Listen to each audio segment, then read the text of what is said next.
What's up, everybody? Welcome to Podcast Now. I'm Alex. In this video, we got to talk about Bioware, and we got to talk about specifically Dragon Age Dreadwolf. So this kind of started yesterday when Bioware announces, right, they're going to be laying 50 people off. And the thing that I was trying to look for kind of the good news in a bad news kind of situation is, well, they've had the stuff with Star Wars and the kind of offloading of it, right? And maybe these 50 people, maybe they're attached to that, or, obviously there has been kind of some shakeups because of it. But no, the way the blog post made it sound, they're taking these 50 people specifically from the teams that are not just making Dragon Age, but also it sounds like Mass Effect as well, because they kind of had to double down with the normal business lingo that the games are fine, the games are unaffected, don't worry about, losing these people, they'll be okay. So I do think, well, number one, it kind of is very sad, right? You lose 50 people lose their jobs. That kind of sucks. I also think that you kind of got a 50-50 shot if it actually does really affect these games. The tough thing is, and we've seen this in different companies, we've seen this in different industries, but with the stuff that went around the world, the great year of 2020, what happened afterwards or even during, a lot of positions were hiring, right? And they would hire basically the same position and they'd have multiple people working the same job. And so a lot of the layoffs that we've seen over the last couple of years, some, not all, some is kind of just trimming that fat, that they had multiple people doing kind of the same thing in the gaming industry, in other industries, and they're trying to just say, okay, well, we don't need this anymore. We did need it back then. We don't need it now. So I do think that could be part of it. But also, I do get worried. I mean, Bioware, I think they're generally on the up and up, but they haven't had that full-on turnaround. I think Dragon Age is a huge, huge thing that it's still a prove-it situation. They need to prove that Dragon Age is good, and obviously we've heard behind the scenes of the whole, it was going to be multiplayer, and then they said, no, we're not going to do that. We're going to make it a single-player thing.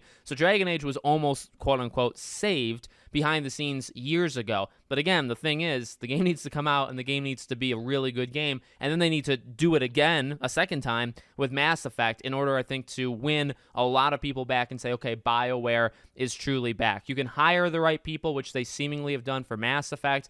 You can say things all day long, but the product, ultimately, it's the product that's going to decide if people, like them or not like them. So losing 50 people, definitely not great. I don't necessarily believe the business lingo that the games are completely unaffected and don't worry about them. I think they have to say that. And I also think, in what world do you lose 50 people from these teams and the games are not affected? It has to affect it at least a little bit. But there's actually a second part to this, and this actually comes from Jeff Grubb. We get a little look, I guess, at where Dragon Age was supposed to come out and when it could come out. So Dragon Age Dreadwolf was originally slated for September 2023. That's not a huge shock because he did say that before. He said this was going to be a fall 2023 game and then maybe it would be pushed, right? We know based off EA's, financial kind of statements, this game is not coming out before, I believe, April, right? So it's got to come out May, June, July. Those are the earliest months that it actually can come out. But that's what he said. September 2023 is when it was supposed to come out or when they originally planned it. Now it's been pushed back to the summer of 2024,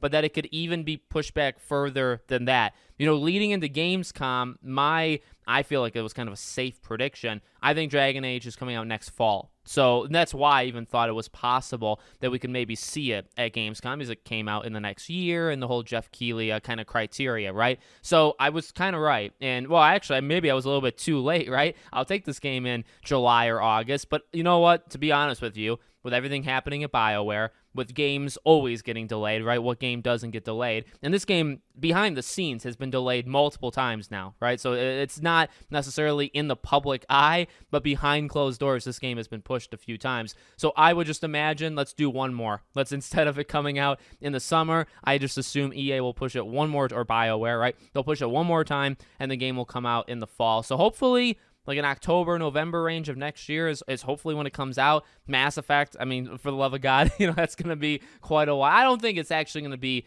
that much longer, okay? That's maybe a far out prediction. Maybe Mass Effect like 2026 which I guess is pretty far and also really far from when they first announced it. But I don't think it's going to be like the next console generation. But there you go. So Dragon Age, a little look as to when it could come out. BioWare, I really hope you're okay. Because again, I'm rooting for them. Like, I love BioWare generally, or at least I love, kind of their peak, right? The best games they've created are some of the better games that have ever released. So they're an incredibly talented studio, or at least they were.